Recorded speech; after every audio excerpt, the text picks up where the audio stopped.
So I've just ended a live webinar presentation that I was giving about emotional intelligence in leadership.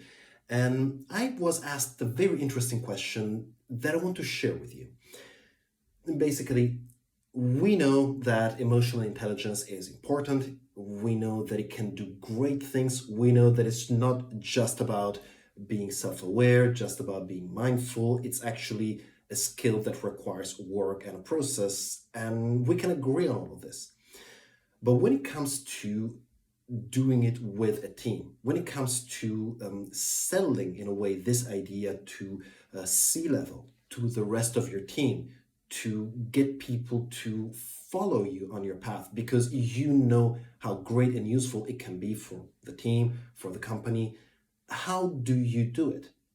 And it's a fair question because, well, most of us, whenever we hear the words emotional intelligence, our immediate tendency is to get defensive.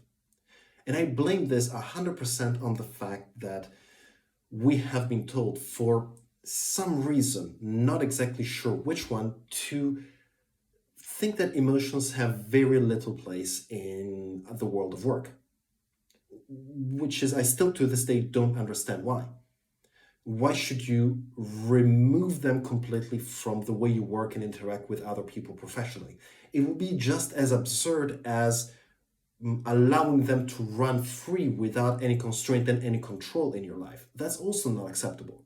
But why is one of these two extremes so absurd to hear, and why is the other one, removing emotions from your professional life, okay? So, in order to avoid that reaction and still manage to sell this idea, what do you do? And the best way I've found to do this, that I want to share with you, is not to mention emotional intelligence. Don't even talk about it. Don't mention those two words that will provoke an opposite reaction, that will make people feel defensive and want to go back into their shell. That said, I'm not saying don't talk about emotional intelligence. Maybe present parts of it. And most importantly, if your idea is to inspire others to follow on your journey, present them with the end result. What do you want? Why do you want to become more emotionally intelligent as a leader? Because you want to have a better relationship with your team. You want to have less stress, less conflicts. You want to be more resilient. You want to perform more. And let's be honest, if you want to stroke your ego a bit, you want to be an inspiring figure for others. You want to be remembered as one of their good leaders. So all of these are points that you can use to sell this idea. And of course, I'm not a salesman. I'm not talking about manipulating others. I'm talking about how can you take their perspective when it comes to emotional intelligence and pair it together with what you know, with the idea that it's something important, that it has some effects.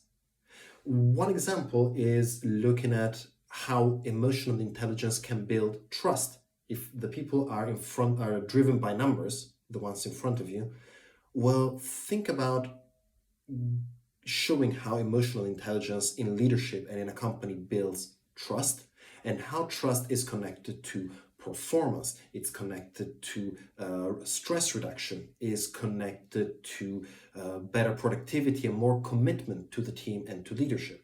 This is again one of my favorite studies. It's called The Neuroscience of Trust by Paul J. Zak. You can find it on HBR, and for me it's a fantastic way of putting some numbers on everything we're talking about. So, wrapping it up, whenever you're trying to convince somebody to embark on a journey, whether it's a fellow leader or whether it's your team that wants to go on with you, but you're afraid that you cannot really go head first into talking about emotional intelligence, empathy, mindfulness, you name it, maybe skip those words. Go around it and look at the end result. Present the end result that the other person longs to achieve. And once you have that, follow up on it. Show the methodology, show the exercises, share your experience. Have the person buy into this idea in order to achieve the result. You're not mentioning emotional intelligence, you're not naming the process, who cares? You're still doing the job, you're still getting all those amazing results, and you're still inspiring others to go on the same journey with you. What do you think? Does this make sense? I had a brilliant conversation during this webinar about it, and I would love to know your opinion as well on this point. Stay safe. Talk soon.